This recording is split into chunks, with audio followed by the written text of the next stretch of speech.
If you could describe yourself without the fear that you might say something that scares you, what would you say? Yeah. Thought it wanted what was best for us. Something you've done. No, I'm not so sure. Open my hands and I know I've shut some. Don't doubt it now. I'll be right there with you. Closest I'm close enough. Where's your It wasn't at all like people say. When do you draw? How did they know they were just crazy? I'm close being just too much. I vow by the wilderness to honor its virtue with my own. Is pleased with us.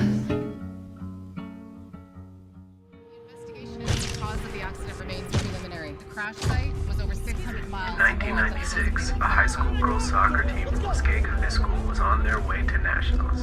Unfortunately, this flight was never destined to actually make it. The flight path had left the plane veering off course about 600 miles north, and everyone on that plane was presumed lost or dead. Survivors of the crash were out there for around 19 months, and upon their rescue, their numbers had dwindled a lot less than to those who had entered onto the plane that day. Who were the members of the Yellowjackets soccer team that got stranded out there in the wilderness? What was their story, and what was their role to play in the girls' survival out there? In this series of videos, I hope to break down each one of the Yellowjackets soccer team that has had a bit of a narrative element or enough context to piece together what their story could actually be. As well as, if their character is still around by the time of shooting this, I will be predicting where their character could go. That being said, hello wilderness survivors, fellow mudbeards, and Yellowjackets if you're watching. And we're officially starting off on my new series of videos hoping to break down each one of the Yellowjackets. I'm going to be trying to release these leading up to Season 3 finale, but there's a chance that it will actually go past that point. Either way, I'm really interested in diving into each one of these characters and kind of putting my own thoughts onto video form. But I'm sure there'll be many things I missed, so if you know any interesting facts or trivia about some of the characters or actors playing them, then feel free to let me know down in the comments. Either way, with that being said, let's go ahead and get into it. Oh, that's great. Either way, with that being said, let's go ahead and get into it.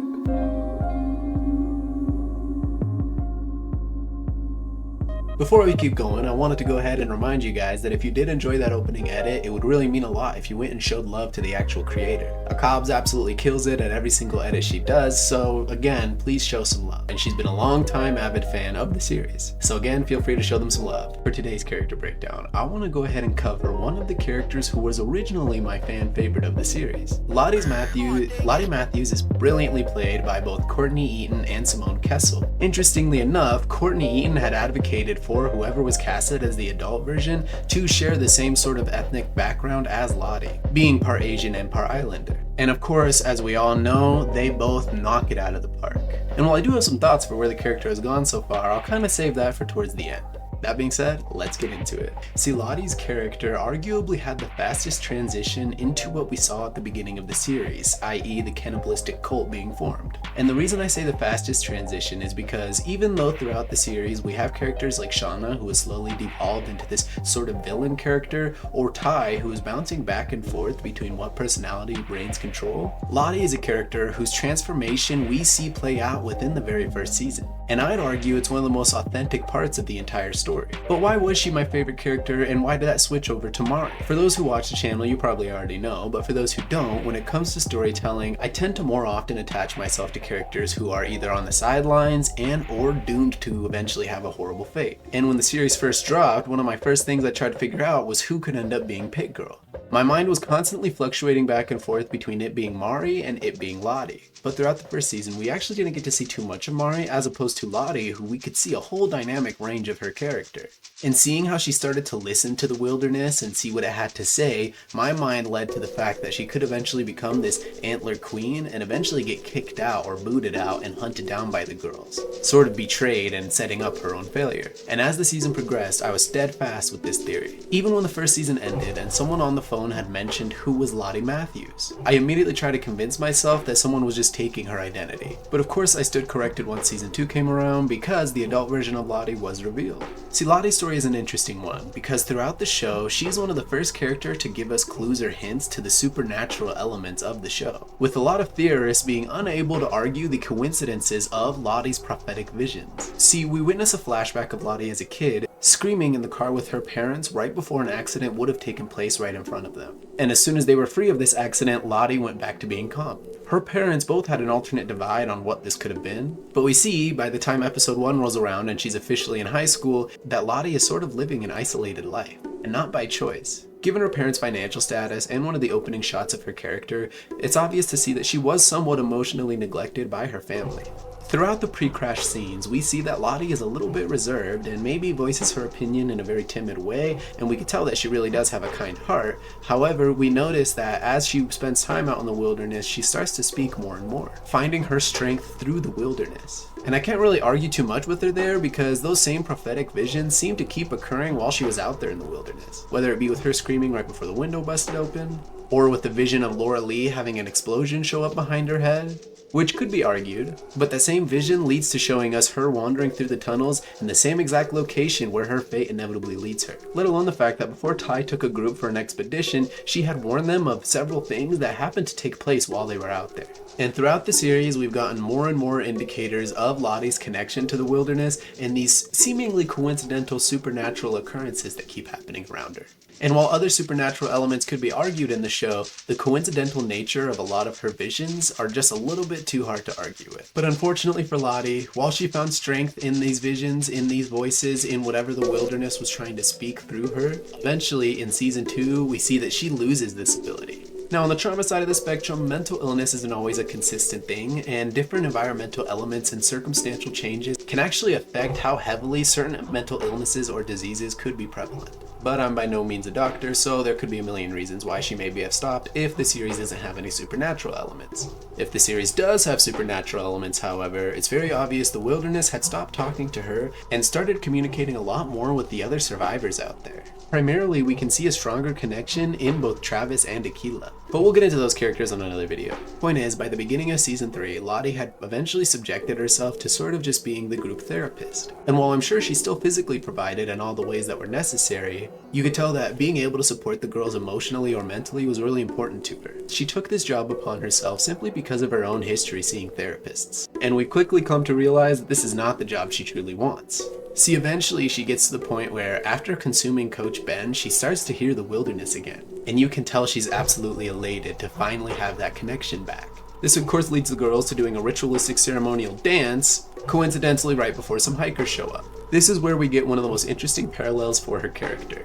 See, whenever Lottie is with the girls and some sort of being or threat shows up that is outside of their group or congregation, Lottie tends to approach it in a very defensive manner, ready to kill so she can either provide or protect. In this situation, the hikers perfectly resembled the bear that had approached them by the end of season 1. And Lottie, probably feeling some emotional withdrawals from the lack of connection to the wilderness for so long, finally fully embraces the wilderness and all aspects of it. While she's not necessarily malicious, neither is the wilderness. It kills, it takes, but it also doesn't want to be alone. This eventually led to the 96 timeline, Lottie beginning a stalemate with the rest of the girls. Seemingly, when they finally have a chance at rescue, Lottie is the character who steps in and says that she doesn't want to leave. And Courtney Eaton gives a stellar performance, really putting into context what her character is all about and why she's so desperate to stay out there. It's very obvious that Lottie had found herself in the wilderness, and giving that up and going back to a world where she is forced to be medicated, to dull her senses, and subjected to emotional negligence by the same people she lives with, she has every reason to want to stay personally. But by no means does this make her character a villain. See, even though she wants to stay and seemingly protect the girls, I also think that she's not going to be too opposed to another ritualistic hunt. And when we don't know necessarily where her character ends up going before they're eventually rescued, we see that as soon as she is rescued, her parents are immediately concerned and ship her off to get therapy. This is where her character remains for quite a while. However, after 25 years, we catch back up with the adult version of Lottie. Again, brilliantly played by Simone Kessel, we find that now Lottie has donned heliotrope and begun a whole commune for people. A self-help refuge. Point is, just like the other girls, at the beginning of this adult timeline, a lot of them are in the perfect places their characters should be. With Ty's political race going well, Shauna living happily with her family even though she herself is miserable, which deserved, and Lottie officially starting a commune to genuinely help people. Finally utilizing her TJ Buck-stealing nature in combination with some therapeutic history and what she ran into in the wilderness, creating sort of an authentic organic commune. But again, while this all sounds nice on paper, it's obvious she still has some hangups. One of the most interesting parts of her character that also plays into the 96 timeline that we see a lot in the adult timeline is she's very ignorant of other people's desires and personal feelings at times. And maybe ignorant isn't necessarily the correct word here. Let me know if there's a better one down in the comments. Point is, there's several instances where characters do something genuinely nice or open-hearted towards her, and she'll react very coldly. Whether it be her unsubtly correcting herself when someone messes up her drink, or when Callie has a shirt idea for what she wants to buy and Lottie immediately shuts it down. That being said, Lottie starts to pick up on the pieces of all the coincidences happening around the girls, let alone the huge coincidence of all the girls meeting up back in the same place at the same time. We see throughout the second season that Lottie is beginning to battle and tug with the idea of if the wilderness actually existed. See, if it found its way to follow them all the way back out here so many years later, then there's undeniable proof that it does exist, at least in Lottie's mind.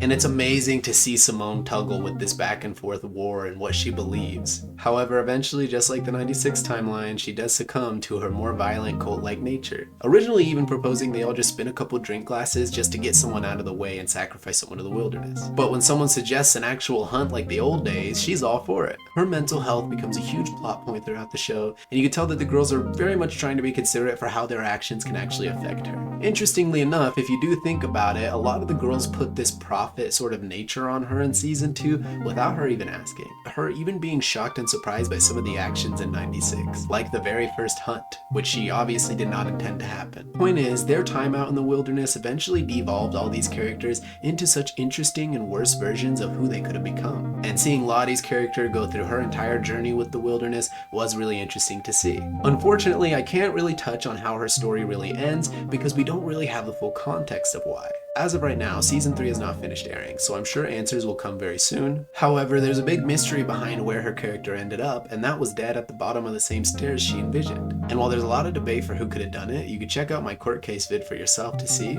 For now, it's very much possible that she could have even just tripped down the stairs, and if that is the case, then this whole video will feel a little bit different. But like I said, we don't know yet, so we'll see how her character actually ended up in that same position. For now, I just really wanted to focus on her character's entire story and presentation on screen to us so far. She's one of those characters where every time she's on screen, the audience just has to watch. We have to pay attention to everything she says, everything she notices, even visually what could be around her. And interestingly enough, you see the same sort of mental hallucinatory connection to the wilderness in other characters, but she is still very much the top of the board when it comes to those hallucinations. Some would argue top of the board when it comes to the Yellowjackets as a whole. And if she doesn't end up becoming the Antler Queen like so many of us believe she does deserve to be, then we can at least settle for the fact that arguably, given how decisions are made in this show, she has the most sway. Therefore, she really is Queen of the Yellowjackets. Either way, let me know what you guys think. Thank you so much for watching, and remember, if frogs are humping, you better start singing.